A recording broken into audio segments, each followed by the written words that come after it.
come a long way. Trauma series has improved tremendously for the past 10 years, but we still have much to improve. For the first topic of this brand new year, we bring to you the topic of trauma service transformation and expectant trajectory by our first speaker, who is the head of emergency trauma services, none other than Dr. Shah Jahan Muhammad Yussof. Dr. Shah is a familiar figure in the emergency trauma services, and he's also the first emergency trauma physician, the head of NCOT Trauma Life Support, the registry manager of Malaysian Trauma Registry, and a panel of National Trauma Policy Committee. On top of that, and many, many more other things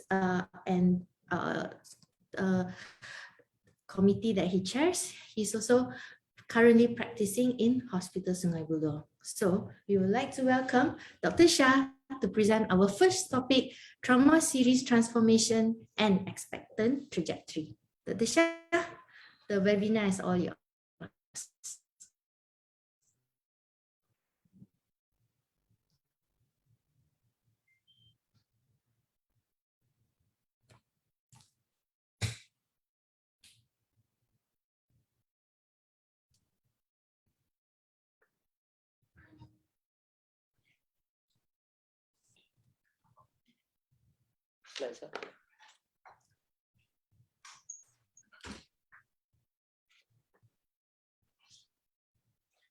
Hi, Dr. Natalie. Thank you very much for the really kind greeting and introduction.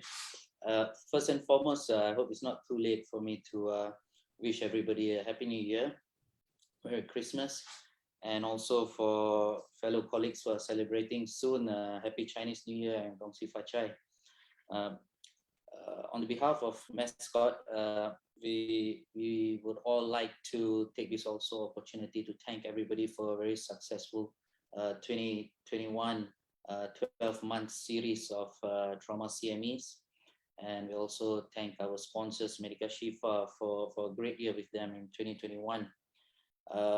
We welcome new anchor sponsors, Editech, Toyo Editech from GE, and also with their support that we can bring forwards to you for another 12 trauma series for the year 2022.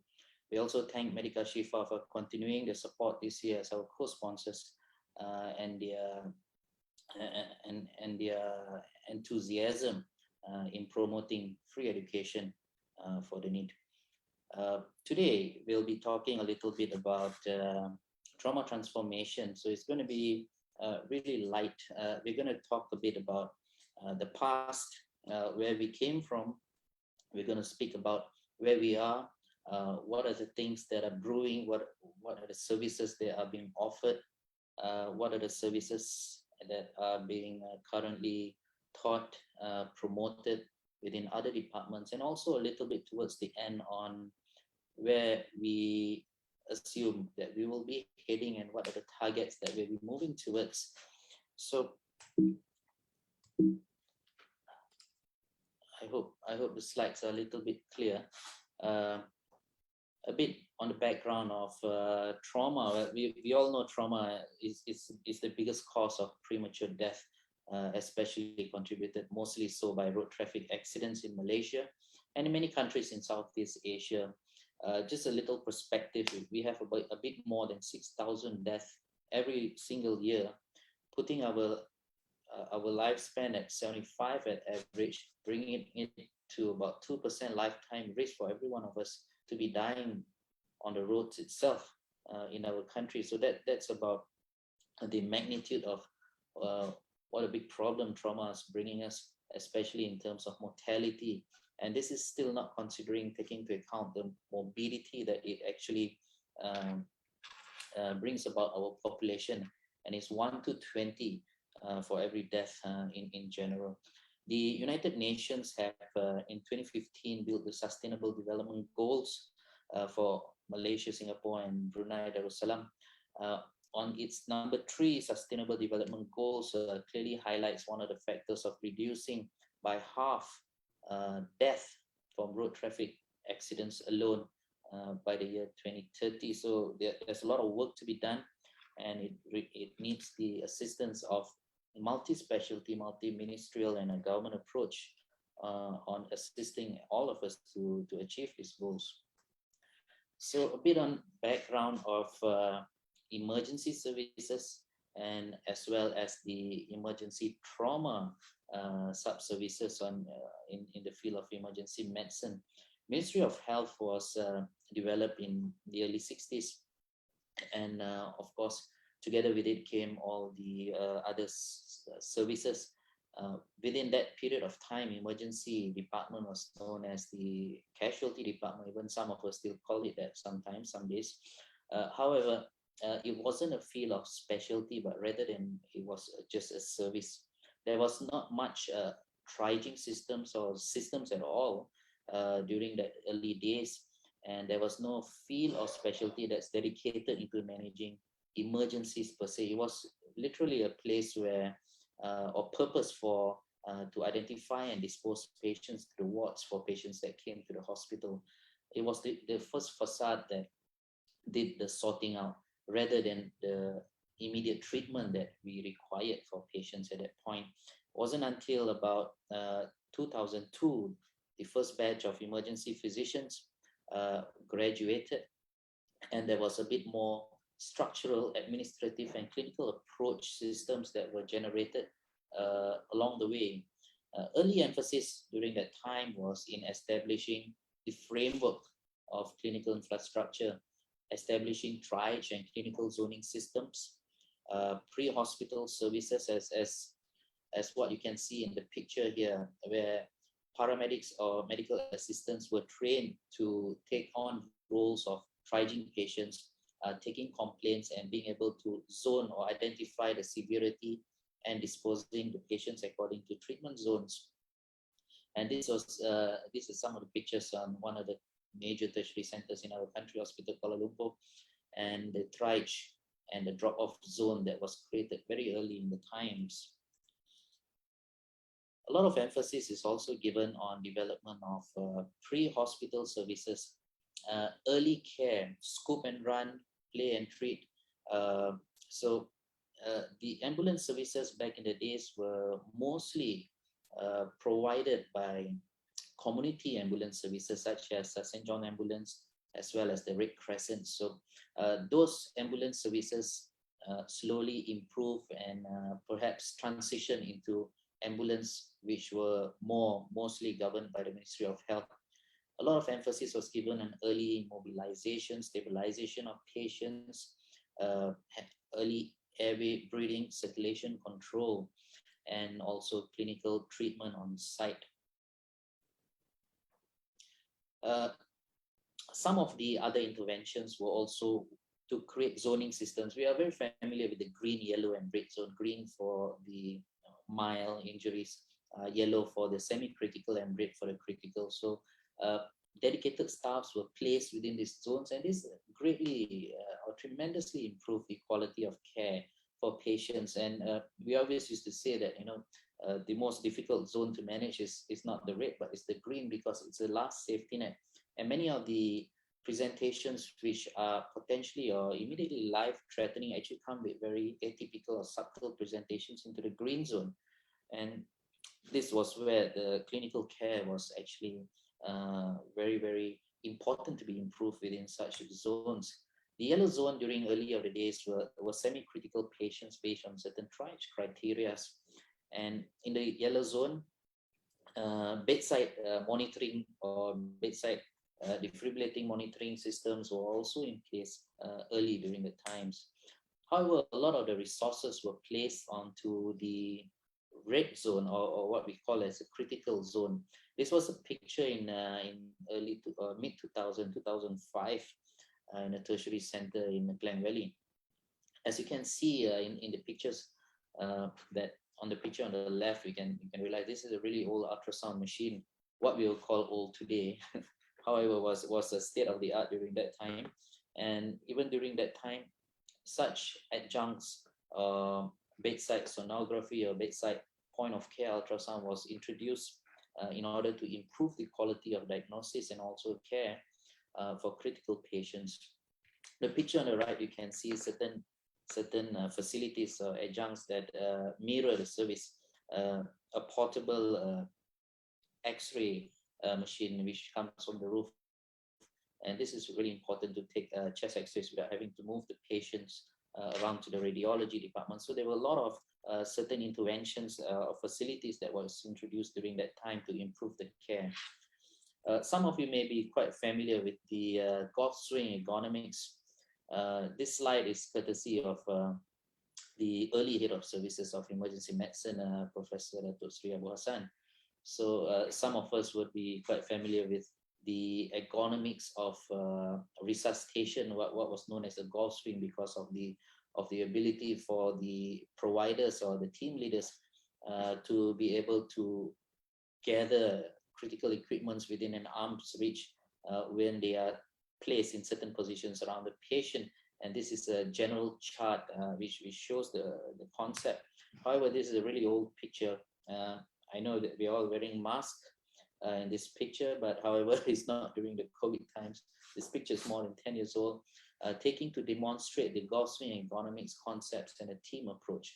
So the science of resuscitative medicine was introduced very early during the time to state that the importance of ergonomics of infrastructure and also team approach rather than a single person managing the entire case.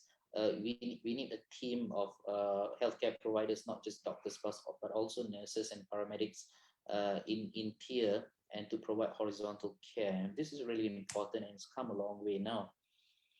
This is I put up this picture to show that the science of clinical innovation in emergency medicine also initiated very early. What you witness or see in this picture is actually a modified external pelvic clamp that is utilized for suspected or patients with known unstable pelvic injuries. So yeah, so ED was known as the Accident and Emergency, or A&E department those days, and now it's rebranded to the Emergency and Trauma department, which I think is a little bit more appropriate given the services that is provided by this field of specialty. It is a rapidly growing field of specialty with approximately, if I'm not mistaken, about 600 emergency physicians throughout the country today. And with those numbers and times over the past almost 20 years of its development, there are now development of subspecialty services within emergency medicine. And one of them is the field of traumatology or emergency trauma care, initiated in 2015, graduating the first batch of first trauma physician in 2018. We now are happy to have 3 trauma physicians and total 10 in the entire fraternity, and we hope that those numbers will grow further. Certain strategies that we look to enhance traumatology, we fall back onto these 3 pillars, and this is going to be somewhat the background of what we'll be talking today about. We strongly believe that in order to develop a service, 3 components are clearly critical and vital: infrastructure development, clinical approach development, and also systems. We can't do without another, and all 3 would be required to, in our opinion, to be horizontally developed in order to have vertical progression, that is. So we'll be talking a little bit about infrastructure development of what's going on in the recent years and what we plan to develop as well within many other centers. So what you're seeing here is the damage control resuscitation suite. Compare back this photo back to the ones which we saw 15 years ago on the critical resuscitation care area. Many of the concepts have grown into what we see today, and perhaps 15 years down the road we'll be seeing something else.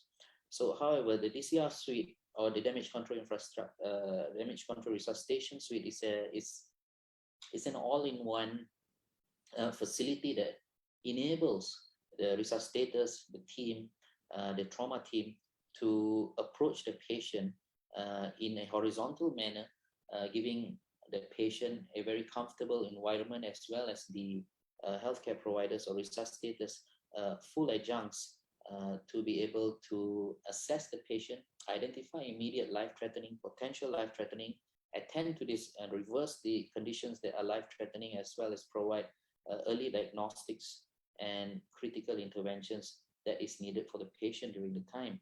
And this is what we see as one of the concepts of where the infrastructure that we build should mirror the service that we like to provide. So the infrastructure also provides the staff enough space or demarcated space to maneuver around the patient, and also have adjuncts, for example, trolleys, which are dedicated specifically for each purpose during resuscitation, to be readily available and in a ready-to-roll manner. Very vital equipment such as clinical equipments and consumables are readily available. Warm pack cells or blood products are readily available, so it can be administered without any delay. Warm fluids, medications for rapid sequence intubation, inductions, resuscitation, and etc. You may be realizing there are certain clinical screens that is also attached to a pendulum, ultrasound-based pendulum, which provides not just the team leader but also observers on the floor to be able to view critical information or findings that is garnered by the team through the ultrasound probes, so on the screen. So this will dramatically reduce crowding for observers, definitely, and also for other team members to not need to be around or provide a crowd next to the operator. Rather than this information can be immediately shared through the screens, and the entire team will be able to identify or know the problems immediately. A clinical approach is going to be, the infrastructure development is important in order to facilitate the clinical approach. So for us, we believe that the training and competency is something that we look very in depth into. And for that, the infrastructure that we develop needs to mirror whatever competency that is required. I'll share a photo in this aspects that the ergonomics and adjunctive facility that is required is also embedded into the infrastructure. For example, that the need to intubate or provide intubation, especially in trauma patients where we anticipate a lot of difficult airways. The video-assisted laryngoscopy that is used will also project its video onto the screens, giving the team leader or other team members immediate information on if the intubation fails or what the challenges that are ongoing currently. So the airway manager can be either guided or seek for immediate assistance rather than multiple attempts being done. Similarly goes for the ultrasound, where the ultrasound can be ergonomically placed around the patient, for example, to facilitate a regional block or a vascular access that is difficult for the patient, rather than having to move the patient or move our bodily configuration within the outstretched trajectory of the probe, which can make procedures a bit more difficult. So we've had some visits from subject matter experts along the years, and they have come and provided a lot of support as well as ideas, and this has been a tremendous help to the team, to the trauma team, especially in giving us further motivation to move ahead and improve worthily forwards. So we're also happy to have received the 2019 Innovation Awards by the Selangor JKN State for the services or infrastructure that has been developed. In 2020, received the National Anugerahas Jury Innovation Award at the national level. So we dedicate all this to the hard work of all team members who have made this service possible. So these are among the few things that has been going on in development of the infrastructure, and we propagate to develop similar services in most of the major emergency departments across the country.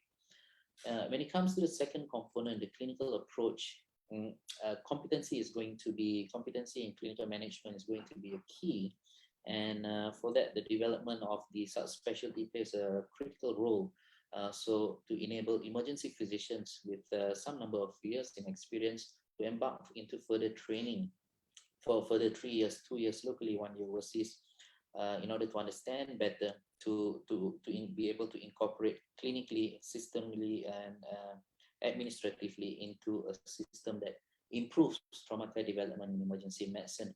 So the field of subspecialty is labeled as emergency trauma care, one of the 5 fields in emergency medicine established in 2015. We tend to always focus on developing doctors, but we strongly believe in traumatology that doctors alone aren't enough, because the entire team, if we look at it, a large bulk of the carrying out procedures or orders actually is done by the allied support team, the nurses, and also the paramedics.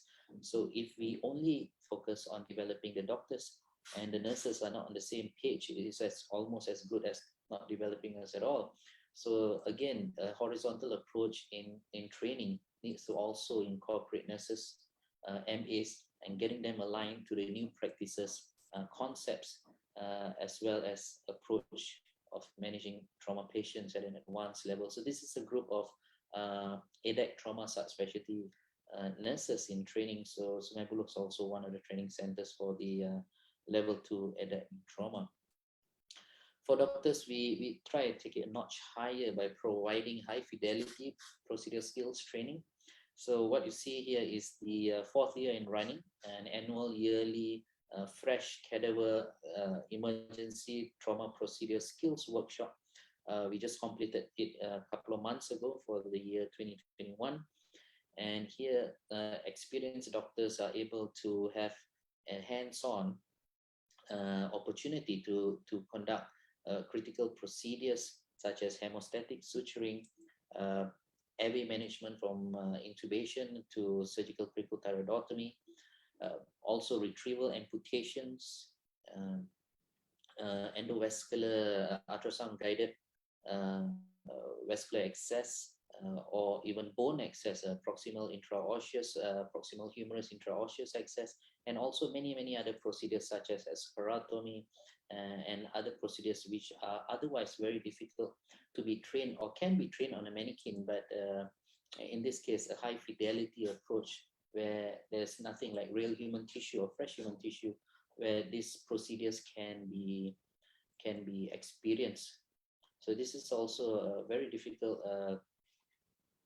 course to conduct, but however, there is an opportunity now that once a year experienced doctors can actually apply to get themselves enrolled in such training programs.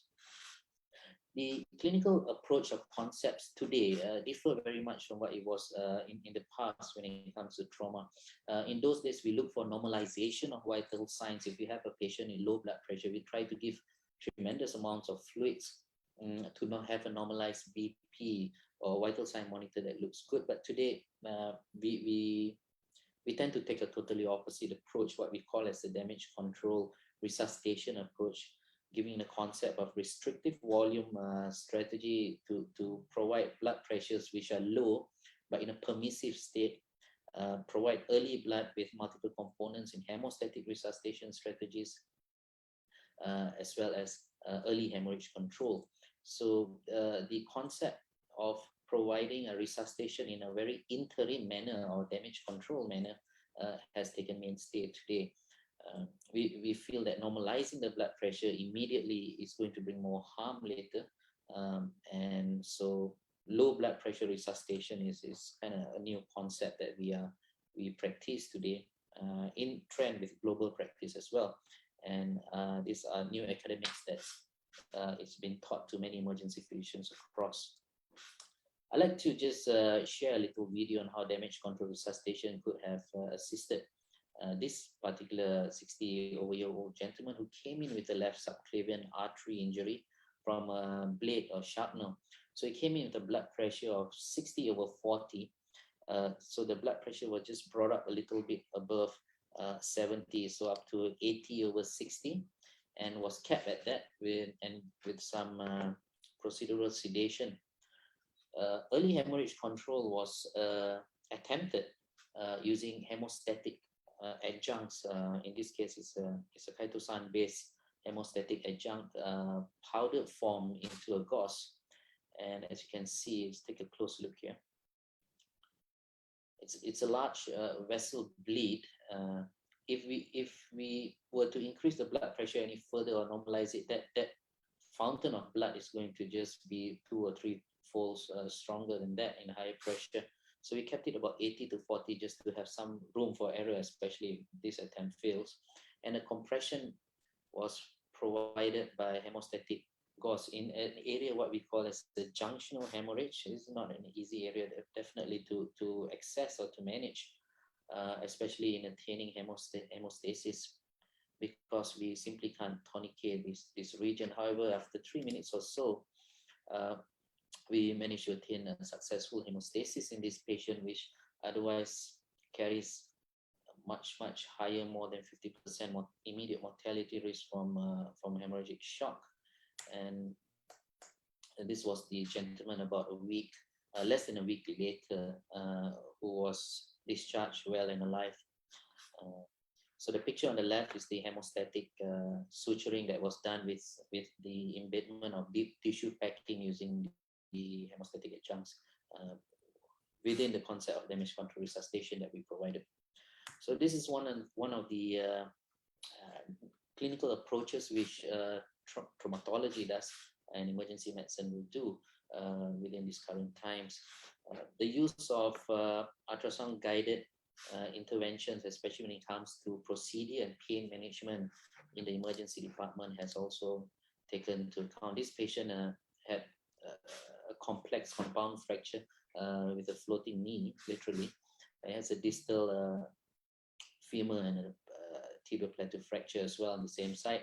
So a ultrasound guided femoral nerve block was conducted, enabling very early effective debridement for this patient in the emergency department itself. Otherwise, this procedure can possibly not be done.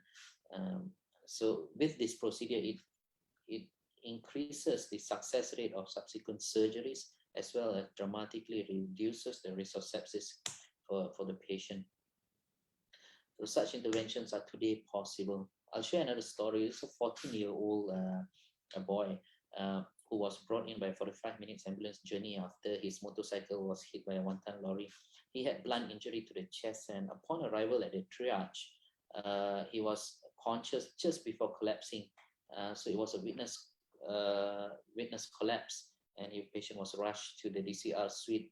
Bilateral finger thoracostomies were done, which did not provide return of spontaneous circulation, and proceeded directly to resuscitative thoracotomy.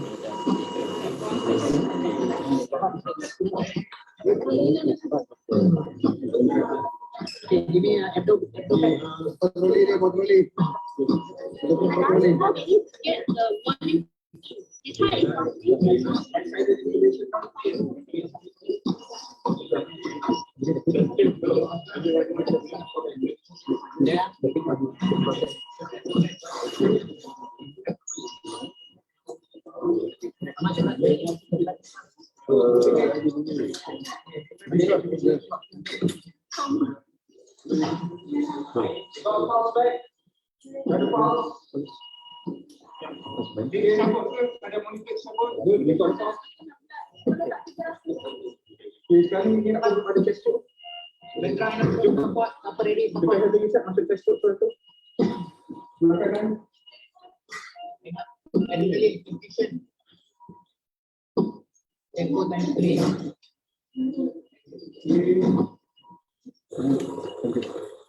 So speed and scale, as you can also witness within the video, that a doctor alone is definitely not enough for this. You need an entire team which is trained to provide interventions in a very rapid manner, especially for very rare or very tight indications of such procedures of resuscitative thoracotomy.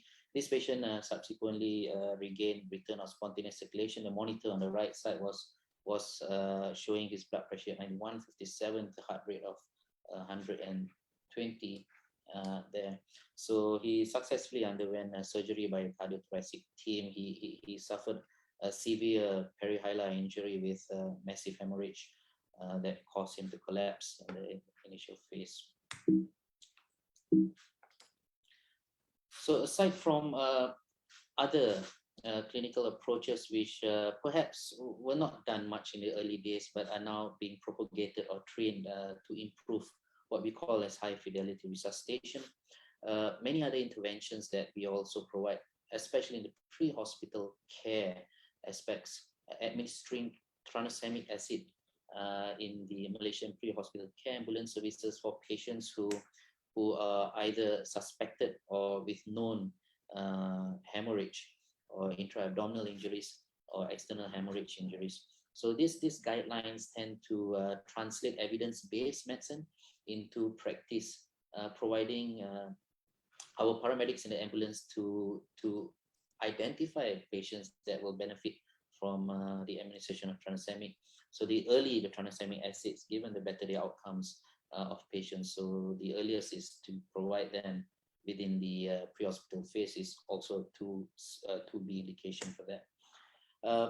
Other pre-hospital clinical services that are propagated, or what can be done now, perhaps much more, is the dilemma between this particular case of limb versus life-threatening.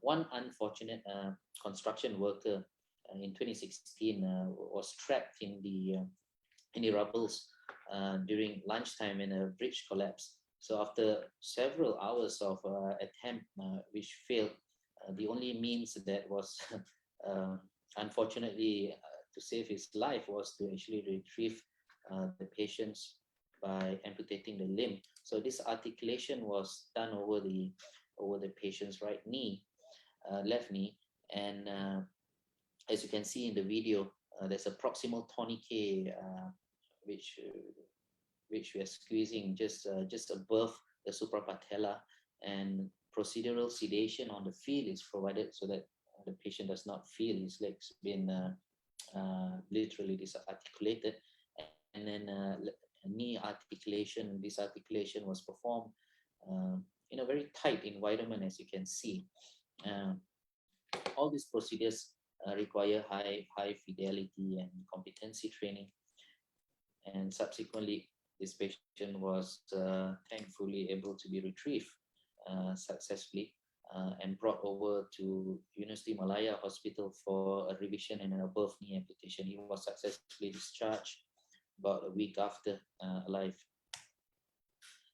So those are probably high fidelity interventions. But let's go back to a bit of the basics. In many early part of the years, we tend to ask pre-hospital providers to collar the necks of all patients, and most of the patients come in with cervical collars in place. Today, we ask or promote the use of pelvic binders. So what we tend to mantra, the collar the necks, collar the hips concept, especially in patients who are unconscious, polytrauma, high impact injuries, and also where high clinical suspicion of pelvic fractures are present. So the pelvic injuries are similar to the neck. They are not always evidently imminent, and so binding them early will definitely save a lot of mortality and morbidity. So these are what we call the low-lying fruits. The practice of providing springing the hips is also something that we are totally moving away from. The diagnosis of what we can gain from the rocking the hips just to identify an unstable pelvic fracture is not worth the diagnosis, rather than having many other, especially imaging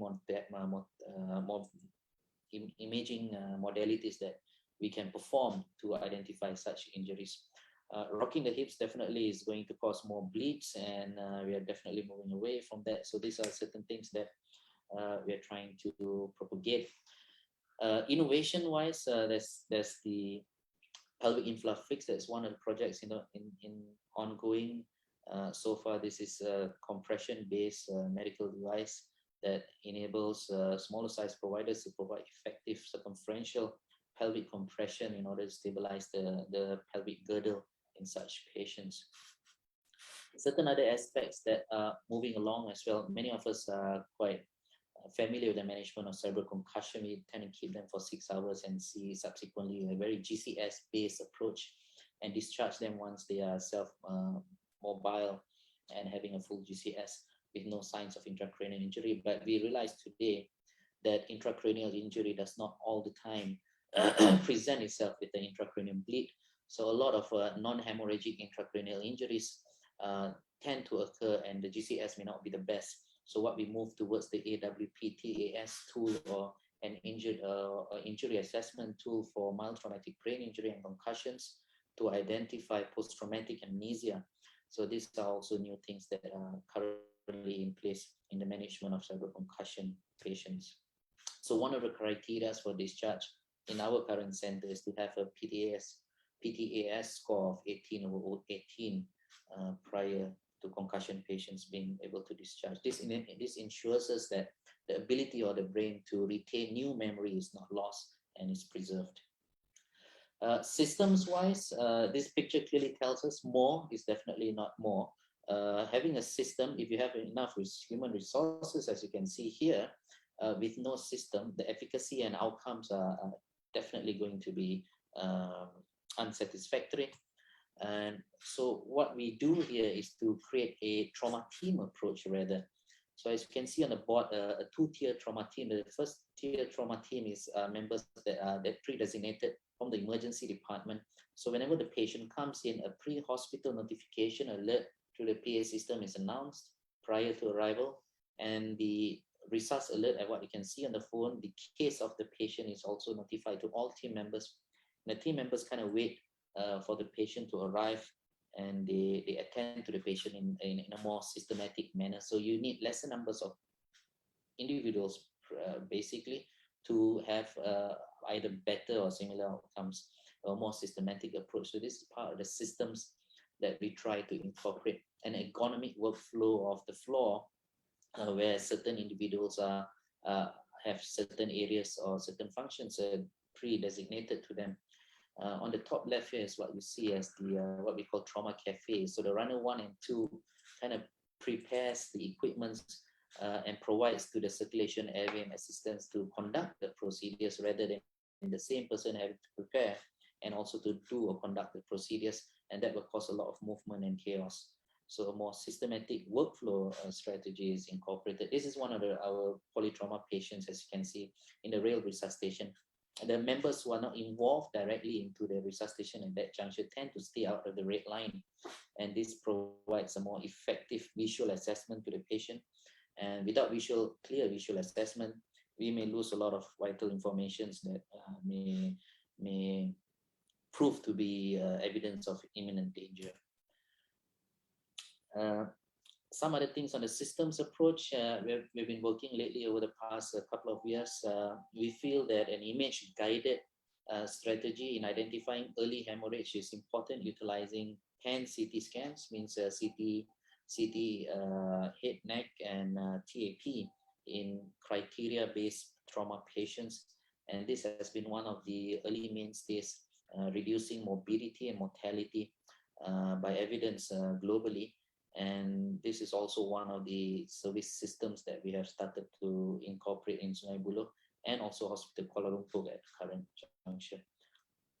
So we're quite excited about these new systems, and we find that a lot of potential or life potential or immediately life-threatening injuries have been identified early and providing patients with much more goal-directed care.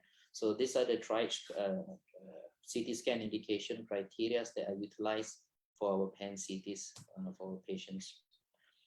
Another very critical aspect is the training or trauma life support. We find different states have different, or different hospitals even have different competency-based or syllabus training. So we find in future, the Trauma Life Support Malaysia roadshow, which God willing will start middle of the year or towards the third quarter of the year for 12 months, will synchronize or provide a national synchronized syllabus on the minimum standards of trauma resuscitation care. So this is another systems improvement aspect that we find will definitely help to improve the baseline care of trauma resuscitation not just in major hospitals, but also in smaller district practices. The National Trauma Policy is another critical component. This policy has been in work since over the past 5 years, and it should be released very soon, and incorporates concepts such as the Malaysian trauma chain of survival, which essentially tells that everybody is important, from the ambulance responder to the rehabilitation team, and every chain in between. The chain is only as strong as its weakest link. So in order for a trauma patient to have minimal mobility and have high reduced mortality rates, every component of the chain needs to improve. And there's nobody who's not important in the entire chain to contribute to the healthcare of the major trauma victims. So these are one of the concepts. Trauma bypass, sending patients no longer to just the nearest center, but the nearest most appropriate healthcare center for the need of the major trauma patient. This will dramatically improve time, response, and for critical interventions. Creating a hierarchical system, identifying medical facilities and grading them to level 1 and level 5 trauma services, having trauma governance infrastructure for quality or total quality improvement programs at the national, state, and even at the hospital level. And among the last, but definitely not the final, data is critical and very important for us in order for us to move forwards, to identify the gaps, and also to find strategies and effective ways to improve the system of trauma care. We're happy to have launched the Malaysian Trauma Registry in November 2020, a registry encompassing more than 20 hospitals throughout. And with the data from this registry, we hope to have enough information for all trauma care providers to improve. So what are we looking for the next 15 to 20 years? Infrastructure-wise, we look to see more damage control resuscitation suites, and even to take it further, we look to have a hybrid trauma resuscitation suite, meaning which damage control resuscitation suites which are readily available or readily convertible to damage control surgical suites, and also able to incorporate trauma interventional radiology procedures all within one setup. No longer have the patient to move to the doctors, but the team comes to the patient rather. So those are infrastructures that mirror the future of the services that we look forward for in the next 15 to 20 years. In the clinical approach aspect, we are looking towards more trauma physician dedicated trauma services, moving towards minimally invasive resuscitation strategies, incorporating ECMO, and also the use of viscoelastic guided hemotransfusion strategies. Not massive transfusion by a blinded methodology anymore, but more specific to the needs of the patient rather than otherwise. We look at the clinical approach in providing us with more easy access to online education such as this. With the COVID pandemic, this is one among the silver linings that we gain, finding new ways to reach to larger crowds and more further crowds, providing education for affordable or free and with easy access. Systems-wise, we feel strongly that information or IT or information technology services and seamless data transfers are going to be a key fundamental in the development of traumatology and trauma services in future. That IT is going to be the way forward, and much of our information and data that we have today are going to have to be more processed, and only with this information and data are we going to be able to have the eye or to guide us to reducing errors in the future.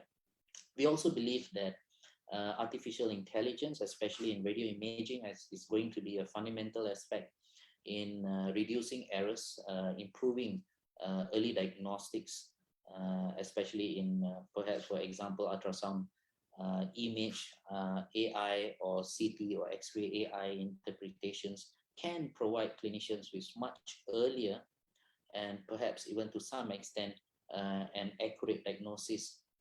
Missing diagnosis may not be something which is much tolerated or accepted in the next near future. So this is going to be a direction forward, especially in management of major trauma. The data-driven survival prediction model is going to be something that we're going to invest on, and as well as see develop in the future with data-driven from the Malaysian Trauma Registry, and also digital end-to-end pre-hospital to resuscitation trauma and team notification systems throughout the country. This is something that we see in the formidable future. Ladies and gentlemen, I thank you for this time that we have spent and giving me the opportunity to talk just a little bit about the past, what we're doing now, and perhaps where we're heading in the future. Let me end or leave you with a simple video that kind of tells the service from end to end.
Thank you very much, ladies and gentlemen. Thank you for your time, and I hope it's somewhat elaborate, a short period of time, was able to shed some light on the beginning of the year, especially and the direction forward. And I leave back the session to Dr. Natalie. Thank you so much. Thank you, Dr. Shah, for the wonderful talk that you gave us, and thank you for giving us the glimpse to the future. So this is the way forward, and we look to improve our trauma services in Malaysia. And just give us a moment so that we can end the screen share.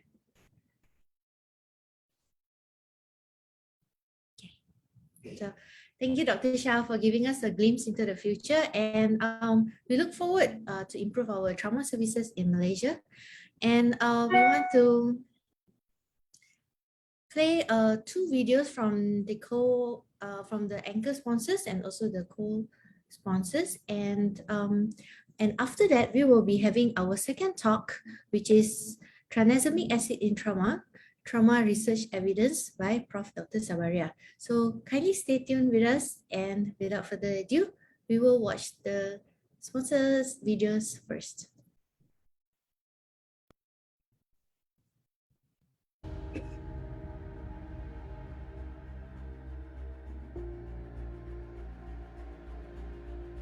A family cares for you and has your back. The same is true for the Venue family, developed specifically for point-of-care medicine and a wide range of environments. The AI-enabled Venue family is flexible and supports the needs of clinicians across all points of care. An intuitive interface and a common platform across systems help drive consistency from user to user. Automated and advanced clinical tools enable fast assessments to simplify the complex, support your life-saving decisions, and help you monitor patient progress. The Venue family is designed to enable fast patient assessments with AI tools to give you the information you need now. Be confident in what you are seeing, regardless of the environment you are in or the patient you are scanning. Designed for continuity across 3 systems, the Venue family's platform with interchangeable probes facilitates easy onboarding and training for a consistent user experience. Easy to clean, smooth, and seamless services support infection control efforts. The Venue family delivers simple, fast, precise ultrasound for improved patient outcomes.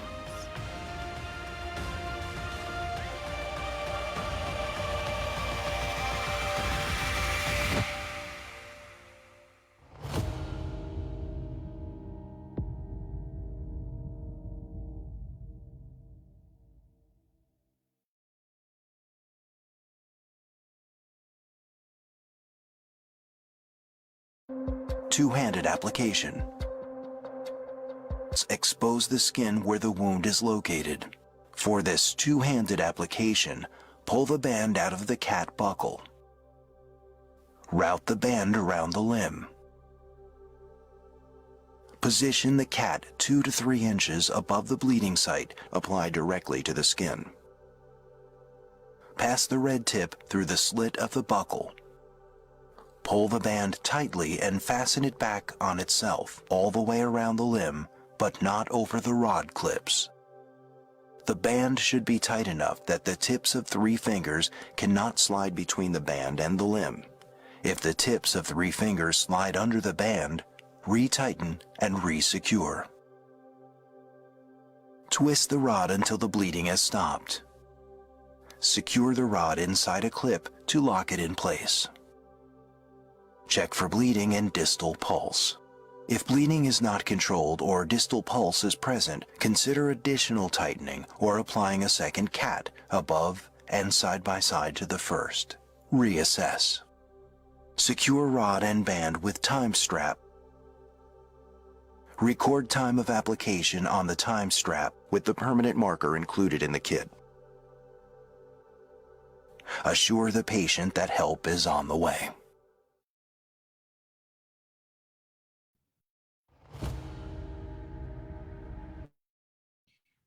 A big thank you to Editech Toyo A and family also cares for you and has your back.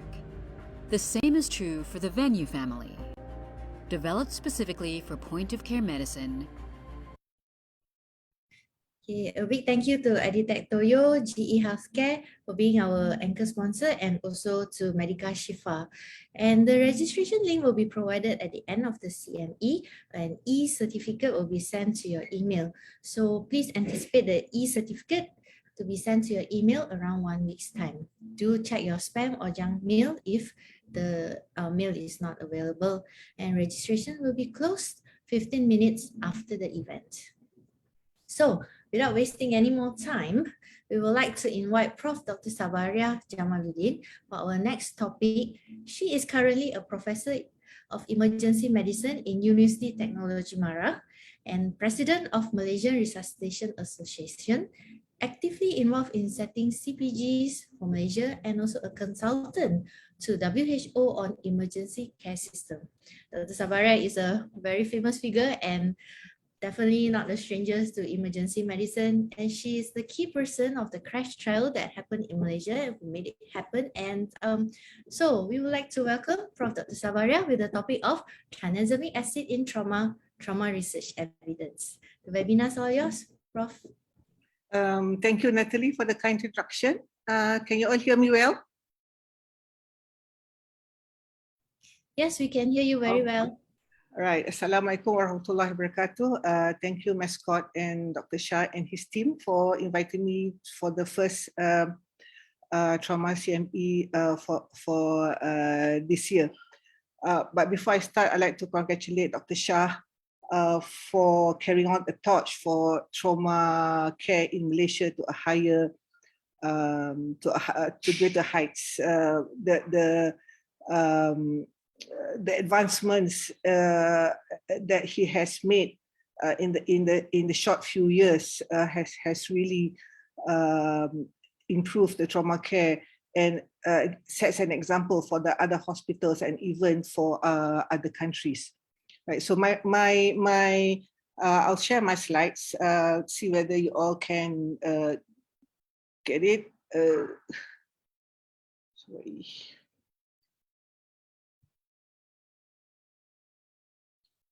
Are you seeing my slides?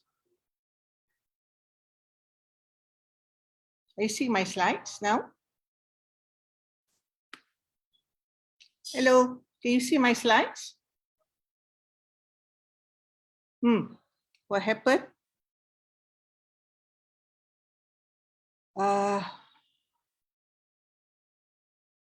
Yes, Prof, we can see your slides. Okay. So I do need a feedback from you all. If everybody's quiet, I can't see you all.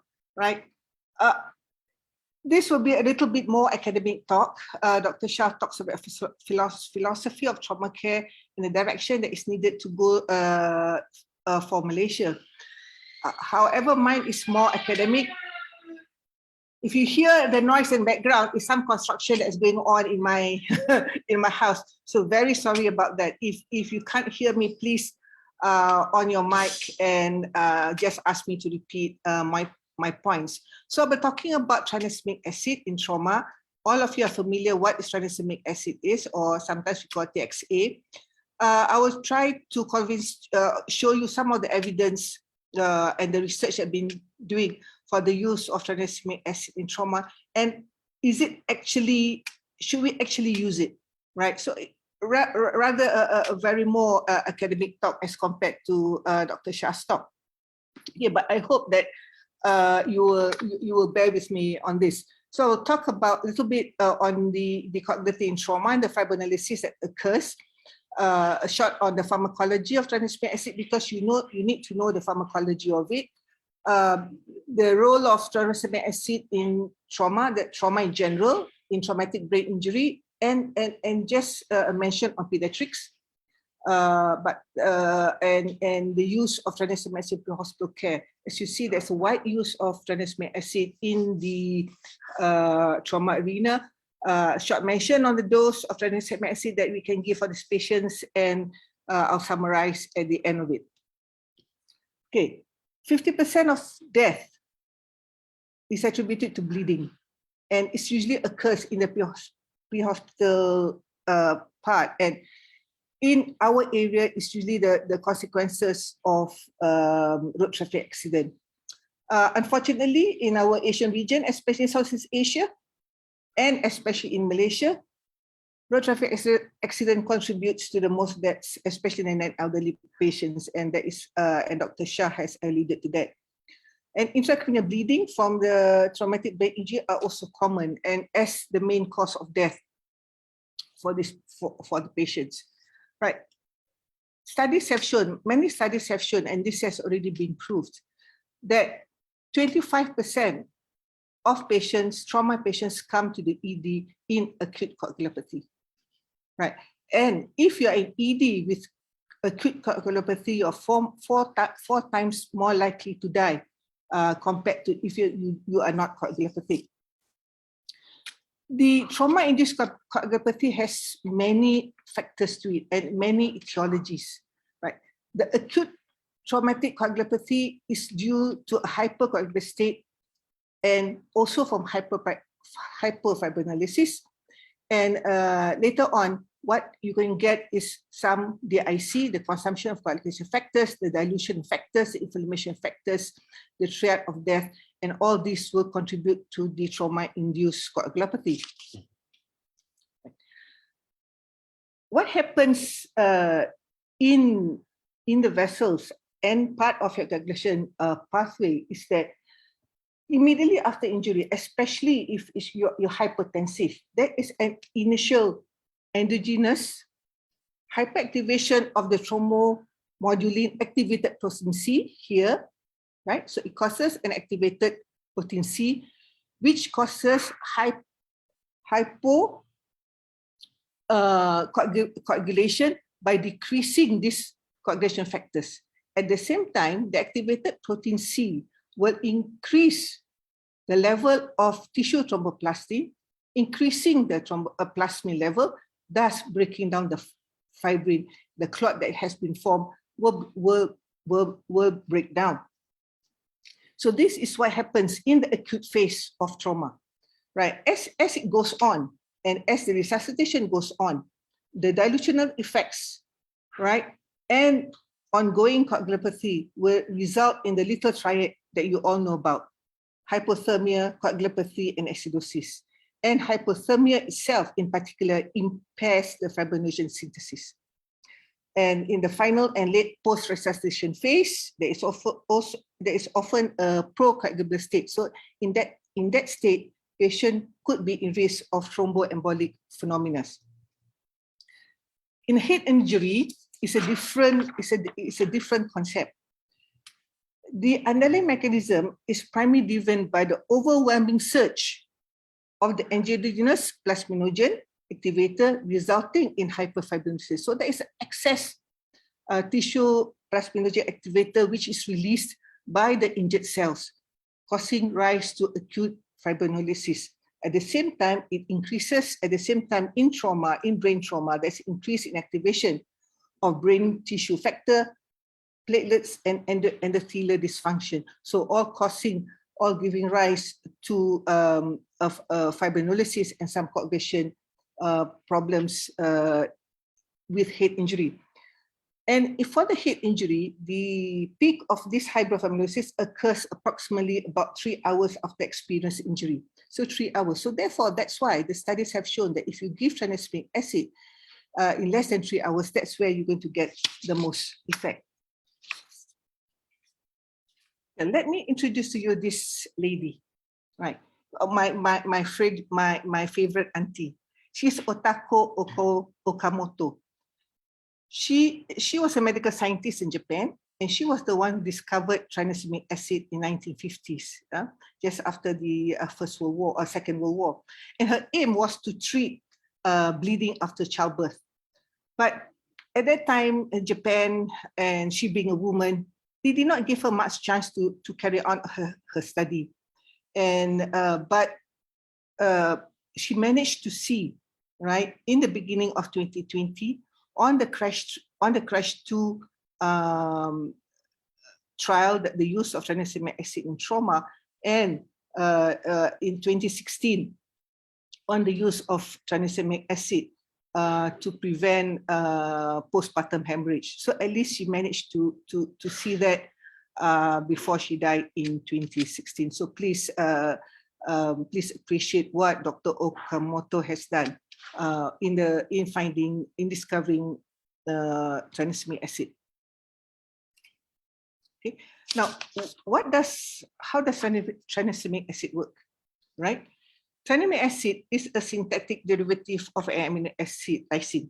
Okay, so it exerts its fibrinolytic effect through the reversible blockade of this lysine binding site, Okay, this lysine binding site, and it sits on the plasminogen molecule. All right. So normally, plasminogen will bind with the tissue plasminogen activator to form to form this plasmin. This plasmin will later bind with fibrin, and after a few times, few moments, the fibrin will start to degrade. Tranexamic acid, what it does is that it binds to the lysine binding sites on the plasminogen. So therefore, this plasmin molecule cannot bind to the fibrin. So it does not cause fibrin degradation. Other than just causing blockage at the lysine binding sites, there's evidence that tranexamic acid also improves platelet functions, it induces platelet activations, and it also facilitates clot stabilization rather than thrombogenesis, and it may also attenuate the intense inflammatory response that you see occurs after trauma. Now, this is what you see here is a glycocalyx, right? A electron microscope appearance of our endothelial membrane. It's made that the glycocalyx is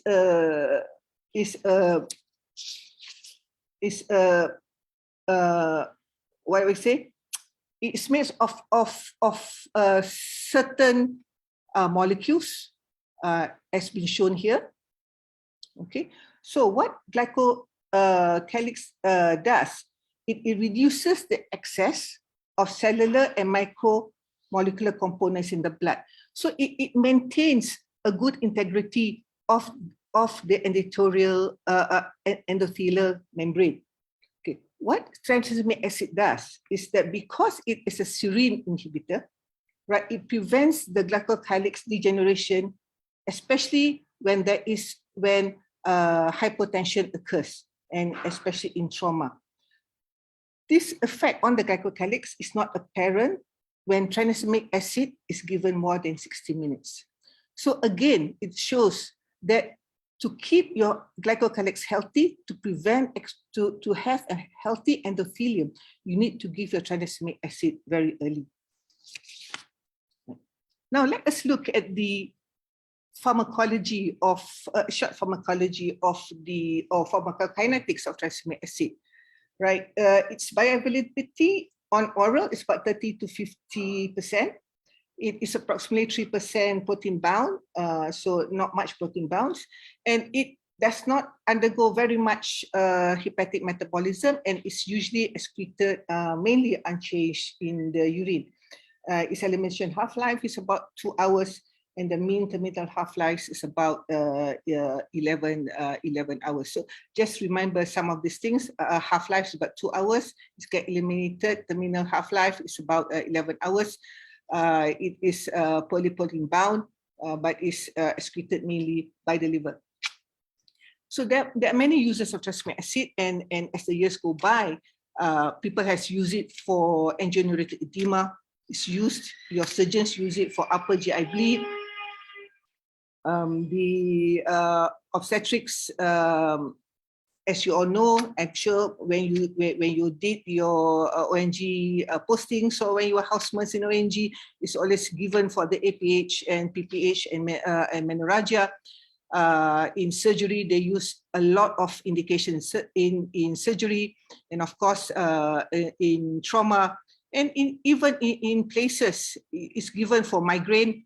Skin whitening, if you want to have your skin to be whitened, in Japan, you can get it over the counter. You can get it over the counter for migraine treatment, and even for melasma, that is the spots that appear on your face. So that's some of the indications that is given for tranexamic acid. But our concern is giving tranexamic acid in the for the trauma patients. Okay.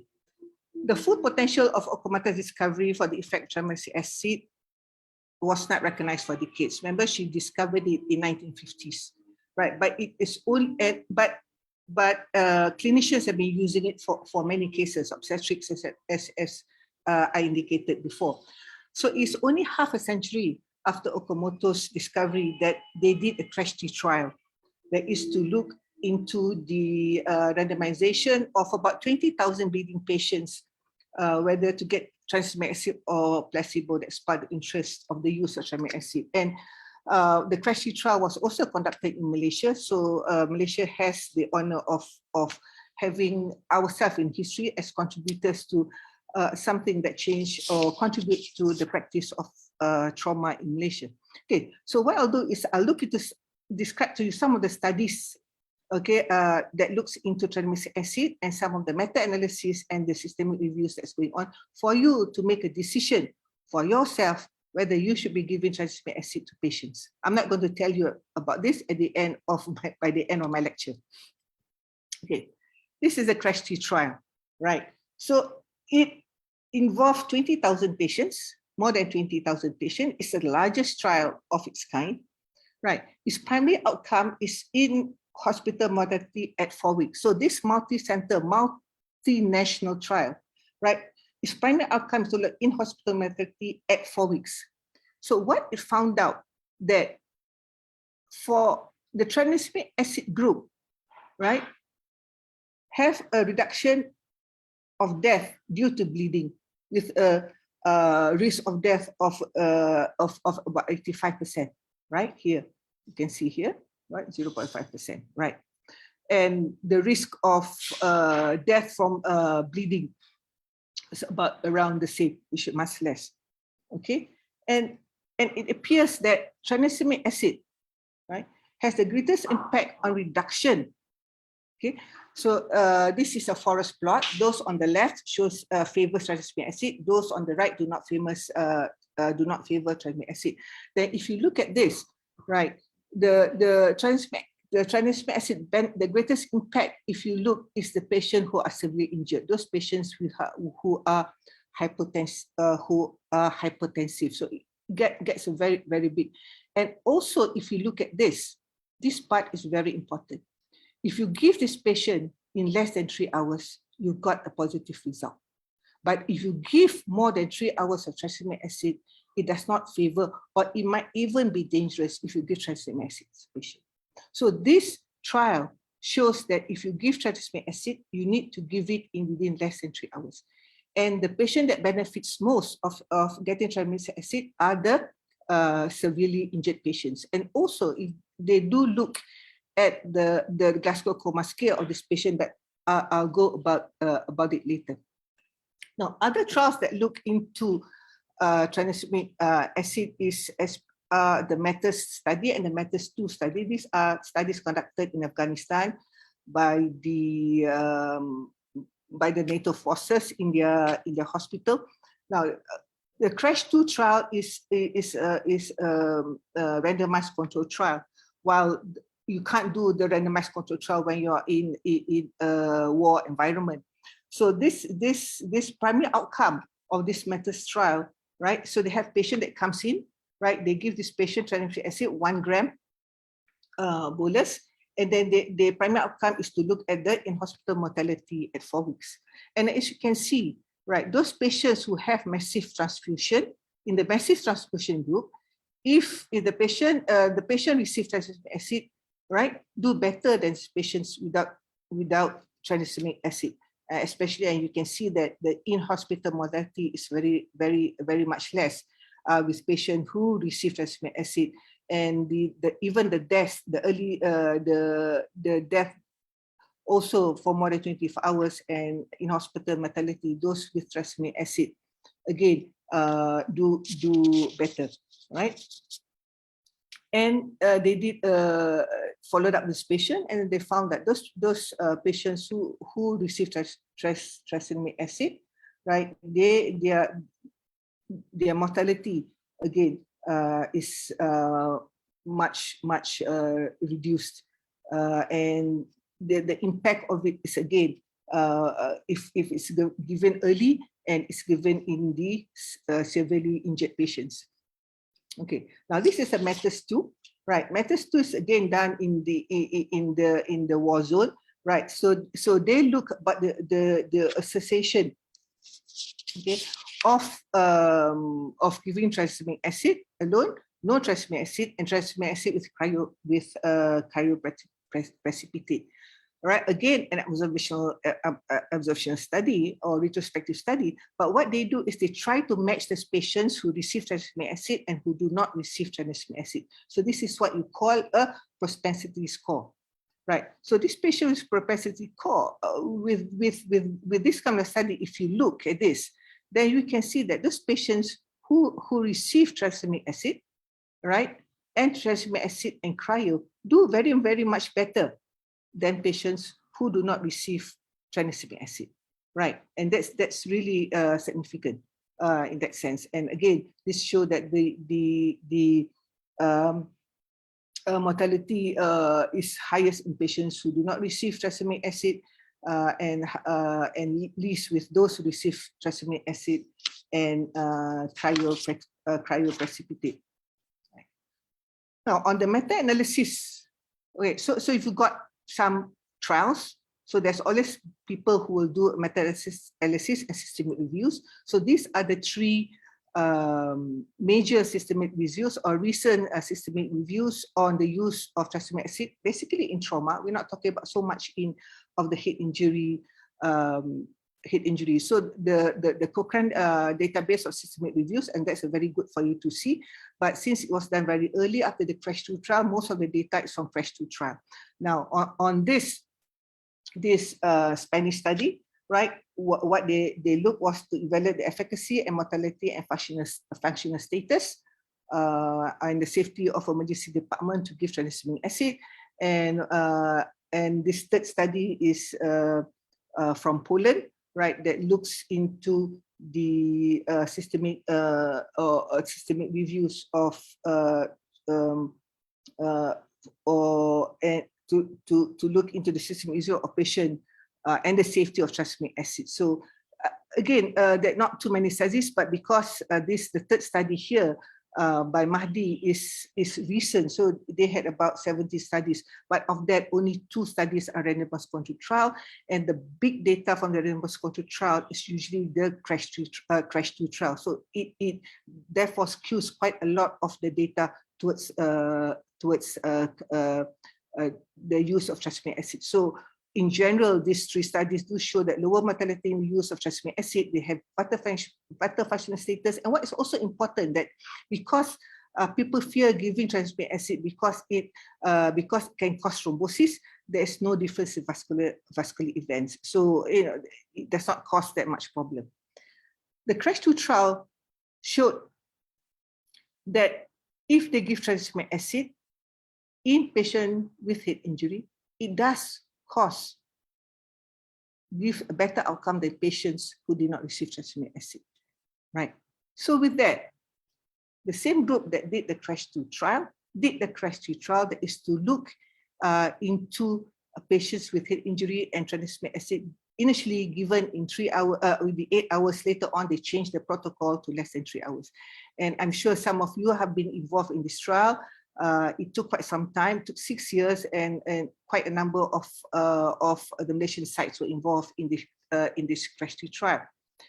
Then if you look at this, if you have a mild and moderate head injury, right, you do get a very good results comparing tranexamic acid against placebo. You have a relative risk reduction of about nearly 25%. However, if you have severe head injury, has no effect, right? So what they also do is, because they know if you have a severe head injury, whatever that you do, the brain is already affected badly. So you might not get any effect. So what they have already planned that if they just look at patient who has reactive pupil, right, and compared it patients who do not have reactive pupil, they found that the patients who have both pupils react do very much better than those patients who receive placebo, right? And here you see that the time to give is also very important, right?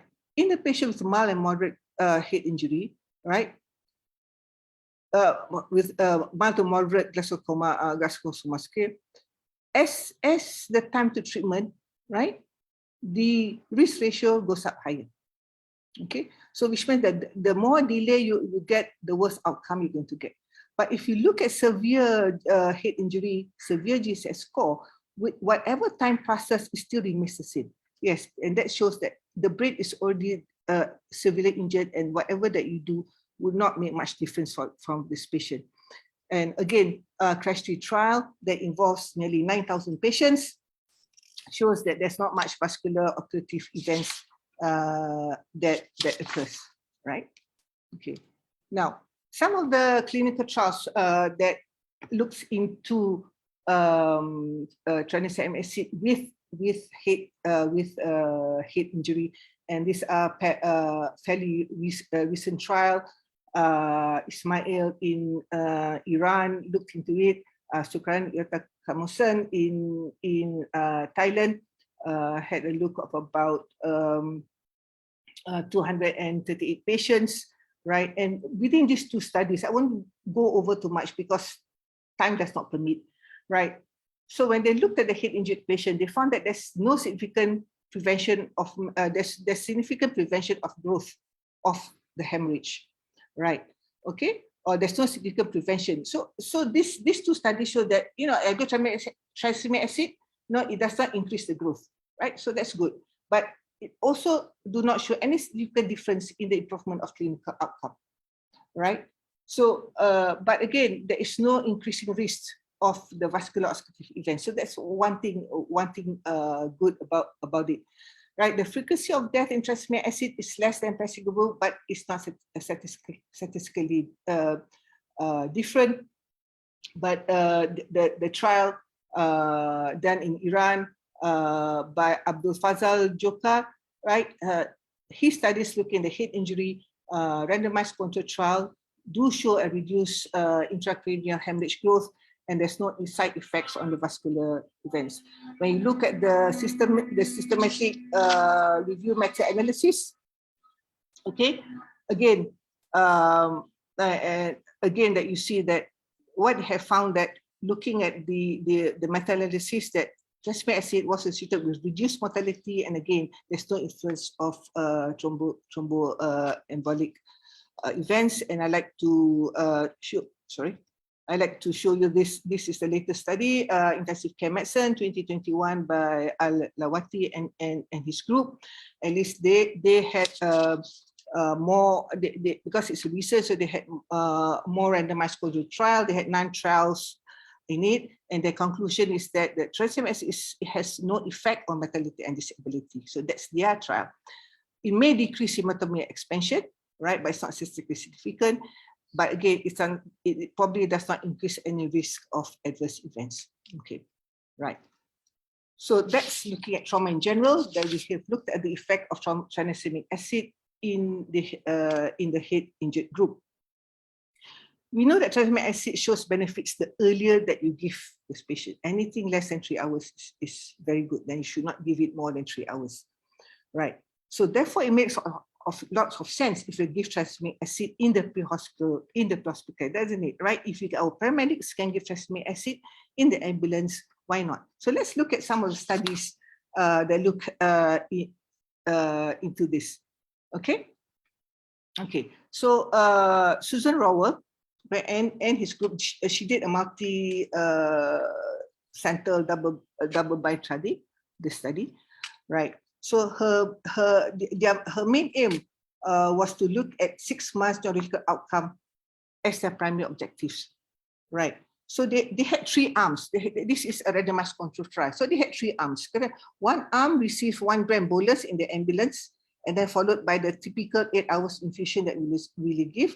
Another group received 2 grams bolus, followed by 8 grams, followed by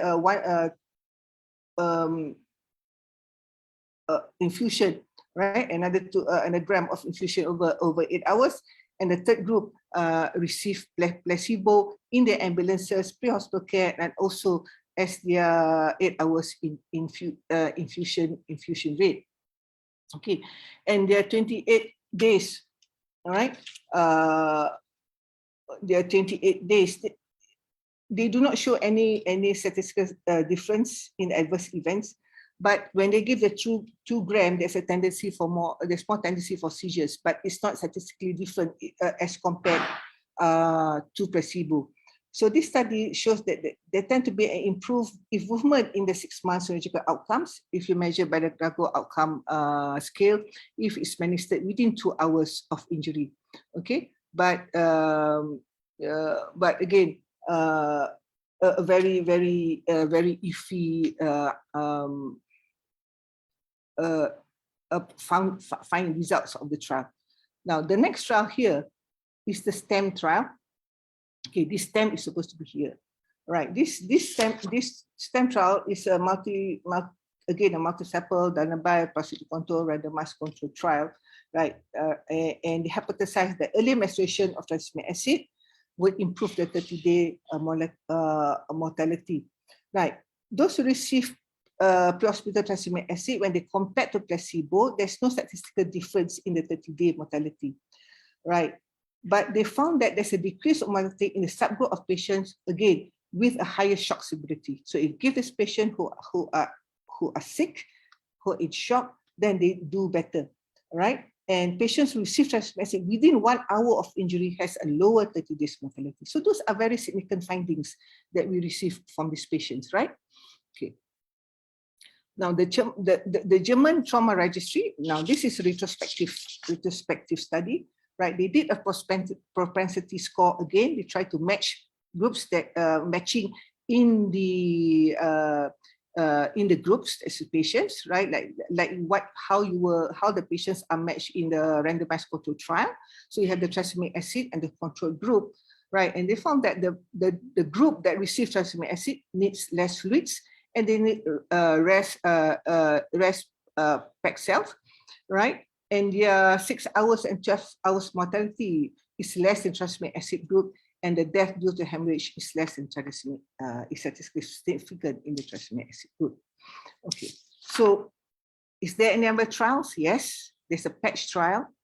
I'm not quite sure whether it's done. This is a randomized control trial, a bigger trial, a bigger number of patients to look into the effect of tranexamic acid in trauma. They plan for 1,316 patients with risk of acute traumatic coagulopathy, right? So in the pre-hospital arena, we are still waiting the results of this trial. I think Dr. Shah was also involved in this, and what they plan to look into looking at the febrile outcome at 6 months compared to using the Glasgow outcome score extended and compared to these patients who die, right? So again, so we watch for the effect, for the results of the patch trauma trials, looking pre-hospital care, involvement of tranexamic acid. What about the pediatrics then, right? Tranexamic acid is well studied in adults, but not that in children, okay? And there is a study, the PET tracks, that looks into tranexamic acid given by children in Afghanistan during the war zone. So if the children are traumatized and brought to the NATO hospitals and given tranexamic acid and they look at again, but I won't go so much detail. I will not go into the tranexamic acid for pediatric discussion on this. But I just like to mention to you that we have there's a TikTok study, TICTOC. There's tranexamic traumatic injury clinical trial evaluating tranexamic acid in children. So what they are looking at is they're looking at patients less than 18 years old and looking at the efficacy of tranexamic acid on functional outcome of these patients. So it's supposed to be completed in October 2020, and we await the results of the TikTok trial. So you do have a lot of people, a lot of studies, or some of the studies giving either pro tranexamic acid or there's not much difference. Okay, so what would you choose? Where do we go for that? As of 2021, there's more trials being out there, and people can do more systemic reviews and meta-analysis. So the latest meta-analysis that looks into randomized control trials that use big trials, right?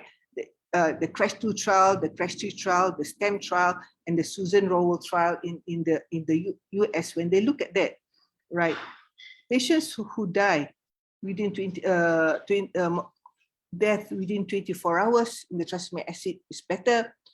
Those people in the who do better, right, in at 28 days, and there's not much vascular events when you do all this data. So these are looking into randomized control trial with more than 500 patients, and that result is saying that there is an effect of tranexamic acid in decreasing the mortality of patients compared to placebo.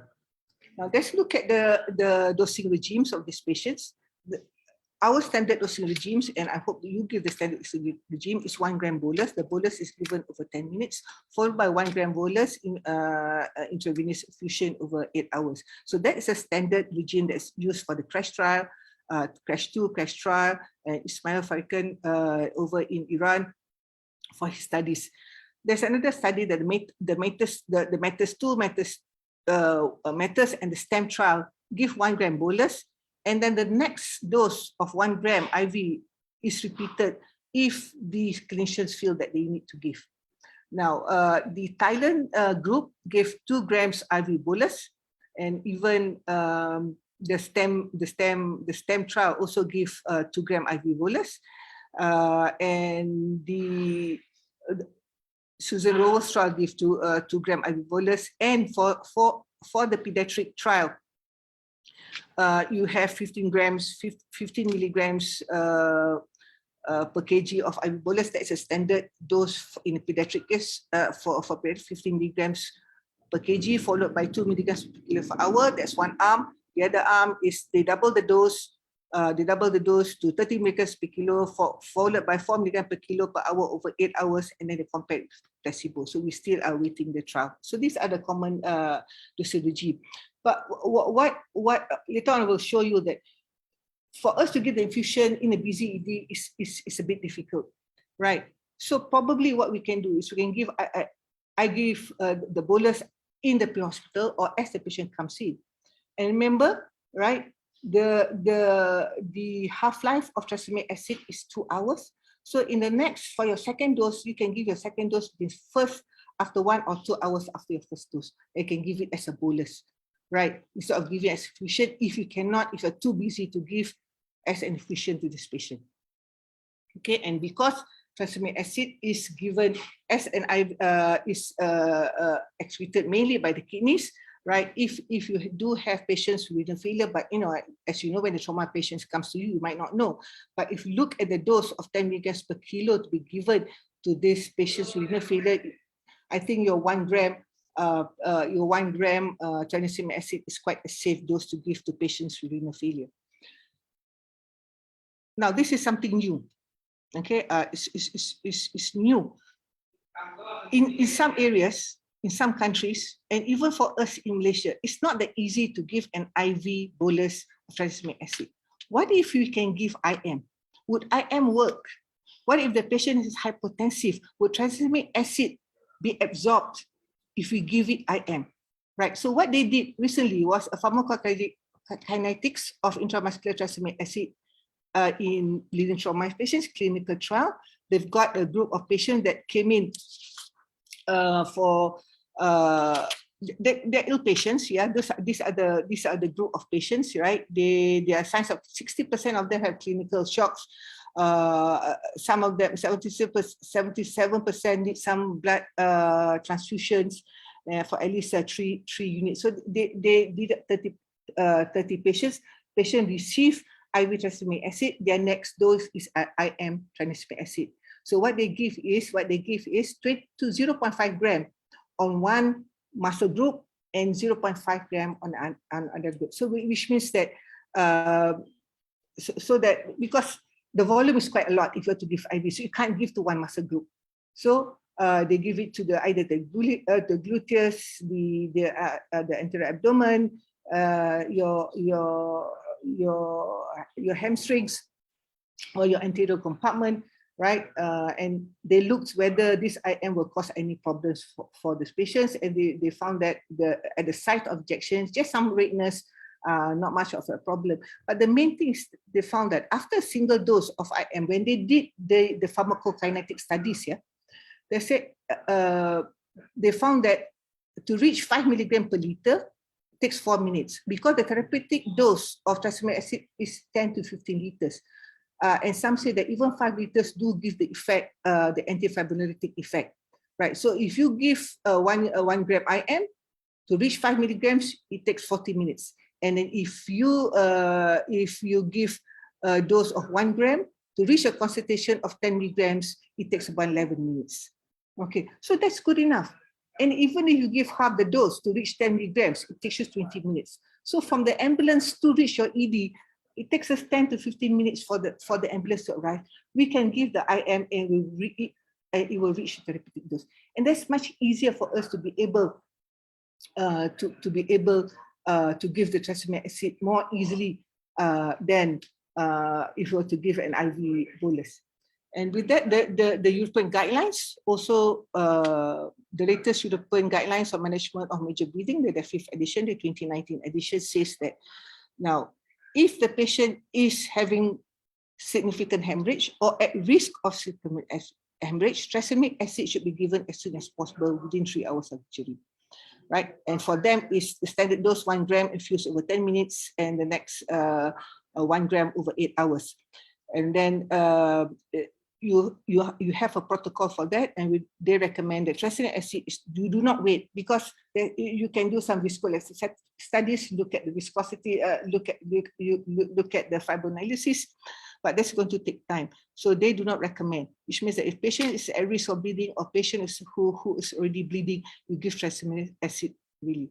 And Dr. Shah has showed the administration of tranexamic acid in Malaysia. We try to get it in the pre-hospital care service, to get it going in the pre-hospital service.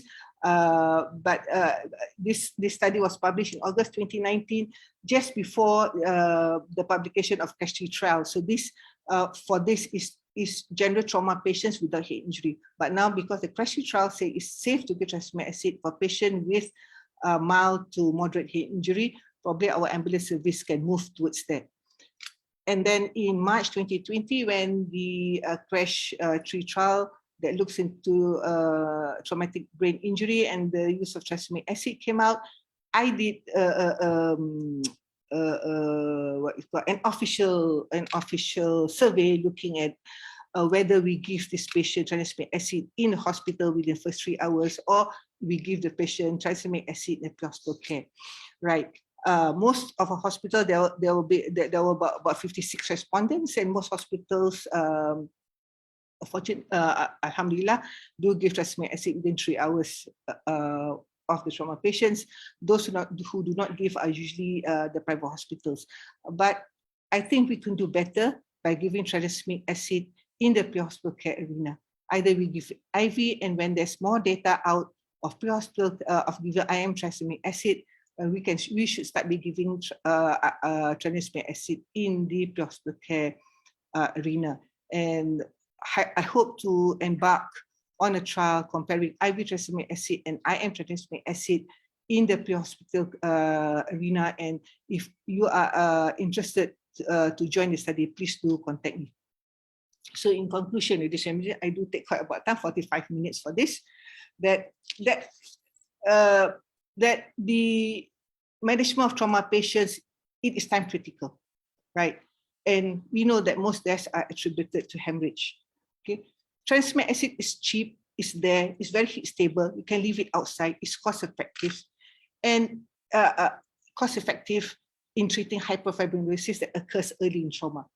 And it presents one of the essential components, only one of the essential components in the context of comprehensive management strategies for severe hemorrhage, which Dr. Shah has alluded before, right? It's not the only one, but it's part of a component of managing severely trauma patients, right? So you should give it early, and then in preferably within 1 hour, or if not within less than 10 hours, right? There's still some gaps. We don't actually know the actual doses, right? More pharmacokinetic studies are coming out. They're even looking into oral, giving oral. If patient can take oral and the oral is effective, why can't we give this patient oral, right? And the potential thromboembolic side effects, even though most studies have shown that it that is okay. Even though tranexamic acid shows that it is most favorable in patients who are severely injured, those hypotensive, severely injured, right? But most of the patients come to us with mild to moderate, and even they are at risk of injury, right? So therefore, I believe that even if you prioritize tranexamic acid to be given in severely injured patients, the mild to moderate patients should also receive tranexamic acid, because on the public health issues, there is more of this group of patients. And of course, in the mild and moderate head injured patients, tranexamic acid is not a magic bullet. Okay, right. As one of the authors said, there's no magic bullets when it comes to drugs for stopping bleeding. Tranexamic acid should not replace other effective intervention, and results do not support the perfect use of tranexamic acid.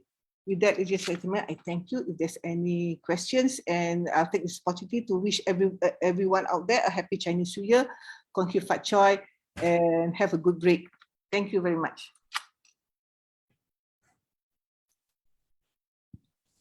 Thank you, Dr. Sabariah. Thank you for such an informative presentation that you have for us, and thank you for diving into tranexamic acid as well, knowing like not a magic drug, but a very useful drugs, and a very simple but useful drugs for us to use for trauma patients. And I think there are many researchers areas that we can continue to go on in, and that Malaysia in its infancy in trauma services, and this could like really lead us to go more into researchers, to do more studies, and to help in the outcome of our trauma patients. And so as for now, there's still no questions. I think it's a bit late already in the evening, so most people will be going for their dinner, and Maghrib is also close by. Yeah, if you have, maybe you can email the questions to the mascot team, or leave this down for a few minutes, and I can get back to you to help answer some of the questions that you have. Definitely. So if you are shy and do not want to post your questions out, you can always email it to us, to the mascot email, or you can continue to stay on the channel we will open the page for another 15 minutes, and you can post your questions here and we will answer it and email it back to you. Or you can also go to our Facebook page of Malaysia Trauma Conference, and the FB Live is there, and subsequently the video will be kept there. You can continue to revisit, and if you want to take some notes from the lectures that have been given, you can as well. And you can post a question there and we will answer you in the Facebook page. So I think they okay. Sorry for the noise just now. They're still doing some construction upstairs in my room, so I can't tell them to stop. Okay, we have one question. Let's take this one question, then we will end. So this question is from Zaim. From your experience, Dr. Sabariah, how often are tranexamic acid used in pediatric trauma population, especially in the pre-hospital settings, and are there any age group limits? Again, until the TikTok study comes out, we're not quite very sure about it. But some centers have already added tranexamic acid as part of their trauma protocol, 15 grams per kilo of the bolus, followed by 2 milligrams of kilo per hour of over 8 hours. I think the hospital Tunku Azizah, our pediatric hospitals, also have some sort of protocol for this. But even though the data is out there, but they have already started to give tranexamic acid for this patient. The age, most studies, their pediatric age is less than 18, so they take that. And in the meta study, when they say they look at pediatric patients, they give 1 gram, so these are probably big pediatric patients. But remember, pediatric age group usually have head injuries rather than exsanguinating injuries compared to adults, right? Because they're small, so their head is bigger, right? And the head injury part in pediatrics is not well researched yet. So we're not quite sure whether it will give the same effect as the adults if the child has a head injury. Probably a hemorrhage, yes.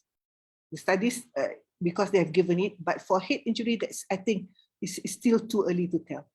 But if given me a chance, if there's a child that comes in, with a hemorrhagic and hypotensive and risk of bleeding without a head injury, I would give tranexamic acid. Yep. Thank you for sharing, Prof. Sabariah. And so with that, One more question about mild to moderate head injury. All right. Yes. You should start giving tranexamic acid in patients with mild to moderate head injury. Do not wait for the CT scan. The earlier you give, the better it is. All right. You give a bolus dose. Again, if brought to hospital, you get your people to give, or not. The moment the patient arrives at your ED, you give your 1 gram bolus, followed by 1 gram over 8 hours infusion. But if you're so busy, as I said just now, you need to give. You can give another bolus 1 or 2 hours later. 1 gram bolus 2 hours later, right? That's quite acceptable to give. Okay, so do give, especially for your mild to moderate head injury that comes into your ED. Especially mild, you might think twice, but if a moderate, do not miss it. There's no point giving a severe head injury. There's a waste of drug and a waste of time. Okay, the drug is few cents lah, berapa ringgit sajalah, but it's a waste of time for the nurses and for yourself to prepare giving the drug. So just give mainly for a moderate. If you want to give to mild, you give for your mild head injury. Right. So I hope that you go back, get to give the tranexamic acid from pre-hospital care set, because especially if they're very severely injured, right? It really gives a lot of benefits, and that is no doubt from all the trials and the systemic reviews and the meta-analysis that have been shown. Okay, thank you, Dr. Sabariah. Since it's already 7:20, I think we should end our webinar now. And we want to thank Dr. Sabariah for your very wonderful presentation. And thank you, Dr. Shah, too, bringing us into the future of trauma services in Malaysia. And I want to thank you, everyone, for staying tuned. And the QR code will be posted up to you soon here. And just snap a picture of the QR code, fill it up, and we will send you the email of the cert within 1 working week. Okay, thank you, everyone. Have a very good day. Assalamualaikum warahmatullahi, and salam malam Jumaat for everybody. And Kuan Ki Fat Choi, Happy New Year to everybody. And to you, Natalie, and to the rest of you out there. Bye. Happy holidays.